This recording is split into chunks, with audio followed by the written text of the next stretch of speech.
Chapter number 4 private sector in India. Private sector क्या होता है? कोई इंडिविजुअल पर्सन है, वो अपनी कैपिटल लगाएगा, अपनी खुद की वो कैपिटल लगा रहा है तो कंट्रोल भी उसी का होगा। कंट्रोल उसका कब होगा? जब सारी की सारी मैनेजमेंट उसकी होगी, सारी की सारी रिस्पॉन्सिबिलिटी जब वो लेना चाहेगा तभी वो मैनेजमेंट कर सकता है, तभी वो कंट्रोल कर सकता है। तो अब वो खुद का पैसा उसने लगाया है तो सारी की सारी रिस्पॉन्सिबिलिटी भी उसी की है और मेन ऑब्जेक्टिव उसका क्या होता है? प्रॉफिट अर्न करना। This type of business is called private organisation. जो हमारा निजी क्षेत्र होता है उसमें क्या होता है कि गवर्नमेंट कोई इंटरफेयर नहीं करती। हम अपनी पर्सनल जो कैपिटल होती है उसको किसी ऑर्गेनाइजेशन, किसी कंपनी के अंदर लगाते हैं, सारी की सारी मैनेजमेंट कंट्रोल हम करते हैं, सारी रिस्पॉन्सिबिलिटी हम उठाते हैं। तो सब कुछ हम कर रहे हैं, पैसा भी हमारा, कंट्रोल भी हमारा, मैनेजमेंट भी हमारी। तो जो प्रॉफिट होगा लास्ट में वो भी हमारा ही होगा। तो मेन मोटिव क्या होता है प्राइवेट सेक्टर का? प्रॉफिट अर्न करना। ऐसा नहीं है कि जो प्राइवेट सेक्टर होता है वो सिर्फ प्रॉफिट अर्न करने के लिए बिजनेस सेट करता है। कहने का मतलब है कि जो बेसिक उसका ऑब्जेक्टिव होता है वो पैसा कमाना होता है। बाद में जब उसको प्रॉफिट होने लगते हैं, अपने प्रॉफिट को और ज़्यादा इंक्रीज करने के लिए वो सोसाइटी की हेल्प कर सकता है। Growth in private sector in India. Bharat में निजी क्षेत्र का विकास। टेबल में जैसा कि आपको दिख रहा है कि 1957 में नंबर ऑफ प्राइवेट जो कंपनी है वो कितनी थी? 19,283। धीरे धीरे ये नंबर ऑफ प्राइवेट कंपनी है इंक्रीज हो रही हैं और 2016 में हमारी कितनी हो गई? 10,87,256। तो सिंपल सी बात है, पता लग ही रहा है जैसे जैसे नंबर ऑफ प्राइवेट कंपनी बढ़ रही हैं तो डेवलपमेंट हुआ होगा तभी ये बढ़ रही हैं। Increase in employment in the private organisation sector. कहता है कि जो एम्प्लॉयमेंट है वो निजी क्षेत्र में बढ़ रहा है। अभी अभी हमने पढ़ा कि नंबर ऑफ प्राइवेट कंपनी बढ़ रही हैं, ठीक है। पहले हमारी कंपनी सिर्फ इतनी थी, धीरे धीरे ये बढ़ के इतनी ज़्यादा हो गई। तो अब यहाँ पे जो वर्कर की एम्प्लॉयज़ की ज़रूरत थी इसके अकॉर्डिंग थी, ठीक है। कंपनी की जो नंबर ऑफ कंपनी उसके अकॉर्डिंग ही एम्प्लॉयज़ की ज़रूरत थी। अब जब हमारी कंपनी की संख्या ही बढ़ गई तो उसमें काम करने वाले लोगों की भी संख्या बढ़ी, काम लोगों को ज़्यादा मिला। इट मीन्स एम्प्लॉयमेंट बढ़ा है निजी क्षेत्र में। साधन आय की वृद्धि। Increase in factor income earn in the private organisation. Normally आपको देखने को मिलता है कि आज के टाइम पे जो प्राइवेट सेक्टर होता है लोग उसकी साइड ज़्यादा जा रहे हैं। जो पब्लिक सेक्टर की जो जॉब होती है उसमें लोग काम करना कम पसंद करते हैं। जो हमारा पब्लिक सेक्टर होता है उसमें तो सिर्फ लोग एक आप सिक्योरिटी टाइप लगा लो कि अर्निंग की सिक्योरिटी हो जाती है, लाइफ की सिक्योरिटी आपको हो जाती है। लेकिन अगर आप ये देखो कि आपने ज़्यादा प्रॉफिट अर्न करना है तो आप कहाँ पे प्रॉफिट ज़्यादा कमा सकते हो? प्राइवेट सेक्टर में, क्योंकि वहाँ पे जो वेजेस होते हैं, वहाँ पे जो आपको इंटरेस्ट वगैरह मिलता है, जो प्रॉफिट आपको मिलते हैं ये आपको ज़्यादा मिलते हैं as compare to public organisation. उसके बाद है growth of small scale industry, लघु उद्योगों का विकास। पहले क्या होता था कि गवर्नमेंट ने निजी क्षेत्र को परमिशन नहीं दे रखी थी, तो जिस पर्सन के पास थोड़ी बहुत कैपिटल है वो अपना पैसा कहीं पे लगा नहीं सकता था। लेकिन आज के टाइम पे गवर्नमेंट ने परमिशन दे रखी है, आप अपना पैसा कहीं भी लगा सकते हो। तो अब जिसके पास कम पैसा था वो अपनी कैपिटल है छोटे मोटे बिजनेस पे लगा सकते हैं। तो धीरे धीरे जो हमारी स्मॉल स्केल इंडस्ट्री है उनकी डेवलपमेंट हुई है। और मेनली जो स्मॉल स्केल इंडस्ट्री जो होती है इनका काम कैसे चलता है, इनका बेस क्या होता है? जो मिडिल स्केल की इंडस्ट्री होती है। और मिडिल स्केल की जो इंडस्ट्री होती है उनका बेसिक जो होता है वो क्या होता है? जो लार्ज स्केल इंडस्ट्री होती हैं। तो जो पब्लिक सेक्टर है उसकी डेवलपमेंट हुई, यानी कि गवर्नमेंट सेक्टर की डेवलपमेंट हुई। बेसिक जो इंडस्ट्री है वो गवर्नमेंट ने बना दी क्योंकि उसके लिए ज़्यादा पैसा चाहिए था। प्राइवेट सेक्टर इतना ज़्यादा पैसा नहीं लगा सकता था, तो बेसिक है वो किसने काम कर दिया? गवर्नमेंट ने। उसके बेस पे मिडिल जो स्केल इंडस्ट्री है वो बन गई और उसके बाद किसको अपॉर्चुनिटी मिली? स्मॉल स्केल जो एंटरप्राइजर होते हैं उनको। जैसा कि देख रहे हो आप 1986 में 87 में 15 लाख सिर्फ हमारी प्राइवेट सेक्टर ये स्मॉल स्केल इंडस्ट्री थी, लेकिन 2016 में ये बढ़ के कितनी हो गई 6.34 crore. Growth of big business, पहले तो परमिशन थी ही नहीं प्राइवेट सेक्टर को ऑर्गेनाइजेशन ओपन करने की, तो जिसके पास बहुत ज़्यादा पैसा था ना वो भी ओपन मतलब ऑर्गेनाइजेशन नहीं कर सकता था। लेकिन जैसे ही इनको परमिशन मिली तो कुछ बड़े औद्योगिक घराने जैसे कि हमारे रिलायंस है, टाटा है, बिरला है, ये और ज़्यादा इम्प्रूव कर गए क्योंकि इनको परमिशन मिली हुई है, अपना पैसा ये जहाँ चाहे लगा सकते हैं, तो इनको परमिशन मिली तो इनकी और ज़्यादा डेवलपमेंट हुई। उसके बाद है causes of growth of private sector. Causes of growth of private sector, India में प्राइवेट सेक्टर की ग्रोथ क्यों हुई? निजी क्षेत्र के विकास के कारण, पॉलिटिकल सिक्योरिटी एंड स्टेबिलिटी, राजनीतिक सुरक्षा एवं स्थिरता। आफ्टर इंडिपेंडेंस क्या हुआ कि जो गवर्नमेंट है वो हमारी स्टेबल हो गई। फर्स्ट चैप्टर में भी हमने पढ़ा था कि पॉलिटिकल जो इन्वायरमेंट होता है वो हमारी ऑर्गेनाइजेशन को अफेक्ट करता है, क्योंकि जिस टाइप की हमारी पॉलिटिकल सिचुएशन होगी वैसा ही डिसीजन लिया जाएगा हमारी ऑर्गेनाइजेशन के लिए, वैसे ही पॉलिसी बनाई जाएंगी। तो जिस टाइप की पॉलिसी हमारे लिए बनती है उनका हमने फॉलो करना पड़ता है।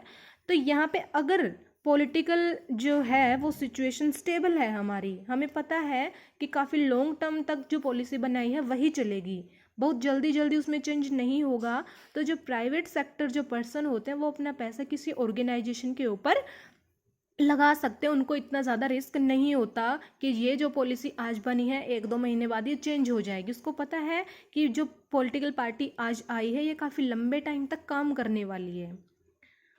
उसके बाद है यूनाइटेड मार्केट, एक रूप बाजार। एक रूप बाजार का मतलब है कि अब जो कंट्री टू कंट्री जो मार्केट है वो अलग अलग नहीं है, कोई डिफरेंस है ही नहीं। अमेरिका, जापान, चाइना सारे के सारे आपस में एक दूसरे के साथ ट्रांजैक्शन करते हैं गुड्स एंड सर्विसेज की। तो अब सिर्फ अकेला गवर्नमेंट सेक्टर इसको फेस नहीं कर सकता, जो कंपटीशन एक दूसरे के साथ में हो रहा है अकेला इसको फेस नहीं कर सकता। तो फेस करने के लिए गवर्नमेंट सेक्टर को हेल्प लेनी पड़ती है प्राइवेट सेक्टर की, क्योंकि मार्केट का जो साइज़ है वो एक्सपेंड हो गया है।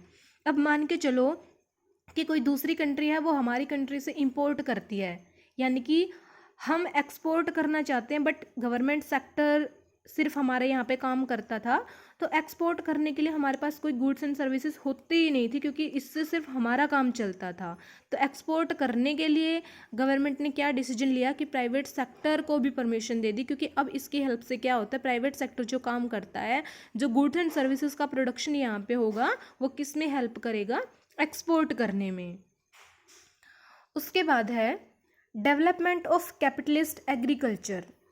पुराने टाइम पे क्या होता था कि जो एग्रीकल्चर जो इक्विपमेंट्स है, बीज दवाइयाँ हैं, सीड्स वगैरह जो होते थे, इतनी ज़्यादा नॉलेज भी फार्मर्स को नहीं होती थी, किसानों को, और नॉलेज की भी बात नहीं, ये चीज़ें होती ही नहीं थी, इनकी डेवलपमेंट हुई ही नहीं थी। कोई मशीनरी है अच्छी, कोई इक्विपमेंट्स है, बीज दवाइयाँ हैं, टेक्निकल जो एग्रीकल्चर इक्विपमेंट्स है वो होते ही नहीं थे। लेकिन आज के टाइम पे ये सारी के सारे टेक्नोलॉजी आ गई है, बहुत सारे ऐसे एग्रीकल्चर इक्विपमेंट्स होते हैं जिनसे डेवलपमेंट हुई है एग्रीकल्चर की। तो जिनके पास में बहुत सारी ज़मीन होती है, जिनके पास एग्रीकल्चर लैंड बहुत ज़्यादा होती है, उनको हाई इनकम मिलती है। क्यों? क्योंकि वो जो एग्रीकल्चर करते हैं वो रॉ मटेरियल प्रोवाइड करवाते हैं किसी ऑर्गेनाइजेशन को। एग्रीकल्चर जो गुड्स हैं इनकी आज के टाइम पे बहुत ज़्यादा डिमांड होती है क्योंकि वो रॉ मटेरियल होते हैं किसी ऑर्गेनाइजेशन का प्रोडक्शन करने के लिए। उसके बाद है प्रोटेक्शन अगेंस्ट फॉरेन कंपटीशन, विदेशी प्रतिस्पर्धा से संरक्षण। पहले इंपोर्ट है, इंपोर्ट के ऊपर कोई रिस्ट्रिक्शन गवर्नमेंट ने नहीं लगा रखा था, कोई भी कंट्री हमारे यहाँ पे आके सेल कर सकती थी। तो अब हमारा जो इंडिया की प्राइवेट जो है पर्सन, वो उनको फेस करने से डरते थे, उनको लगता था कि हमारी टेक्नोलॉजी इतनी अच्छी नहीं है, हम कंपटीशन को फेस नहीं कर पाएंगे। तो गवर्नमेंट ने क्या डिसीजन लिया कि इंपोर्ट के ऊपर थोड़े बहुत रिस्ट्रिक्शन लगा दिए, जैसे कि इंपोर्ट टैक्स है वो इंक्रीज़ कर दिया। तो अब इंपोर्ट टैक्स इंक्रीज़ कर दिया तो इसका मतलब है कि इंपोर्ट के ऊपर रिस्ट्रिक्शन लग गया, कोई दूसरी कंट्री मतलब इतना जल्दी यहाँ पे आके अपनी जो गुड्स एंड सर्विसेज है वो सेल नहीं करेगी। तो अब किसको अपॉर्चुनिटी मिल गई? प्राइवेट सेक्टर को। उसको पता है कि इंपोर्ट करने के लिए हमारे यहाँ पे कोई आएगा नहीं, लेकिन डिमांड तो हमारी कंट्री में उतनी ही बनी हुई है। तो अब किसको फ़ायदा हो गया? प्राइवेट सेक्टर को। प्राइवेट सेक्टर उस डिमांड को पूरा करने के लिए खुद प्रोडक्शन करता है उस चीज़ का। प्रोडक्शन वो कैसे करेगा? ऑर्गेनाइजेशन ओपन करके। और जैसे ही कोई प्राइवेट सेक्टर ऑर्गेनाइजेशन ओपन होती है तो निजी क्षेत्र का विकास होता है। तो प्राइवेट सेक्टर सिर्फ इतना ही नहीं करती कि इंपोर्ट के ऊपर उसने रिस्ट्रिक्शन लगा दिया, वो time to time private sector को बहुत सारे कंसेशन देती है, बहुत सारे फाइनेंशियल इंसेंटिव्स देती है उनको मोटिवेट करने के लिए। उसके बाद है गवर्नमेंट हेल्प, सरकारी सहायता। जो प्राइवेट सेक्टर होता है, मेन दिक्कत इनकी क्या होती है कि इनके पास इतना ज़्यादा फाइनेंस नहीं होता, लेकिन कोई पर्सन है वो उसके पास नॉलेज है, पढ़ा लिखा है, नॉलेज भी है, अच्छे से किसी बिजनेस को चला सकता है, तो उसके पास पैसों की जो कमी होती है उस पैसों की कमी को सरकारी सहायता से वो पूरा कर सकता है। गवर्नमेंट इसकी हेल्प कैसे करती है? लॉन्ग टर्म की फाइनेंशियल हेल्प देने के लिए इसने कुछ इंस्टीट्यूट हैं जैसे कि IDBI, IFCI, ICICI, SIDBI। ये क्या करते हैं? ये इंस्टीट्यूट लो इंटरेस्ट रेट पे फाइनेंस की फैसिलिटी प्रोवाइड करवाते हैं लॉन्ग टर्म के लिए। तो लॉन्ग टर्म के लिए ये कुछ ऑर्गेनाइजेशन है, कुछ इंस्टीट्यूट हैं जो पब्लिक सेक्टर के लिए फाइनेंस फैसिलिटी प्रोवाइड करवाते हैं। और शॉर्ट टर्म के लिए जैसे कि हमारे कमर्शियल बैंक हैं ये प्रोवाइड करवाते हैं। कुछ टाइम तो गवर्नमेंट सेक्टर खुद हेल्प करता है पब्लिक सेक्टर की। कैसे? वो उनके साथ मिल के काम करते हैं, यानी कि जॉइंट इंटरप्राइजेज, वो दोनों मिल जाते हैं, public sector plus private sector, वो दोनों मिल के काम करते हैं। जिस प्राइवेट सेक्टर के पास पैसा नहीं होता आगे अपने बिजनेस को इम्प्रूव करने के लिए, तो गवर्नमेंट सेक्टर खुद उसके साथ मिलके काम करता है। Impact of growth of public sector, सार्वजनिक क्षेत्र का विकास।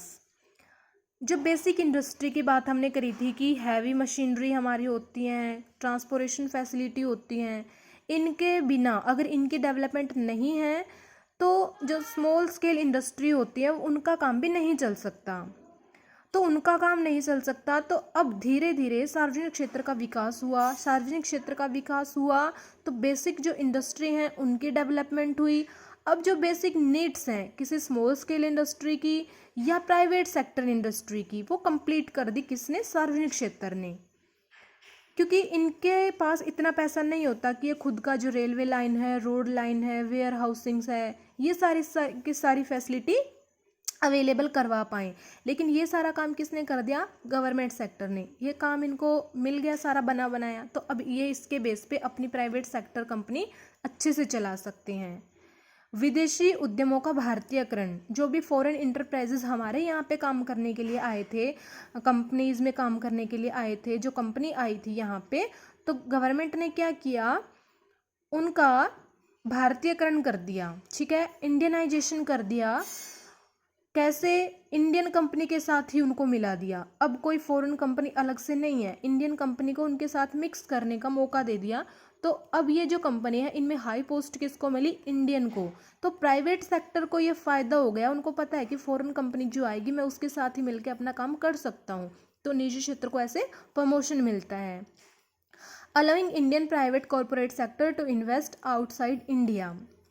जो प्राइवेट सेक्टर है अगर उसको ये लगता है कि इंडिया में काम करके उतना ज़्यादा प्रॉफिट नहीं मिल पाता जितना वो किसी दूसरी कंट्री में जाके कर सकता है, तो गवर्नमेंट सेक्टर ने प्राइवेट सेक्टर को मोटिवेट करने के लिए उसको अलो कर दिया। यानी कि अब वो इंडिया के बाहर जाकर किसी फॉरेन कंट्री में जाकर इन्वेस्टमेंट कर सकता है। 2008-9 में वो कितना इन्वेस्टमेंट कर सकता था? यहाँ पे अगर उसने मान लो कि जितना पैसा लगा रखा है उसका 300% है, वो फॉरेन कंट्री में जाके इन्वेस्ट कर सकता है।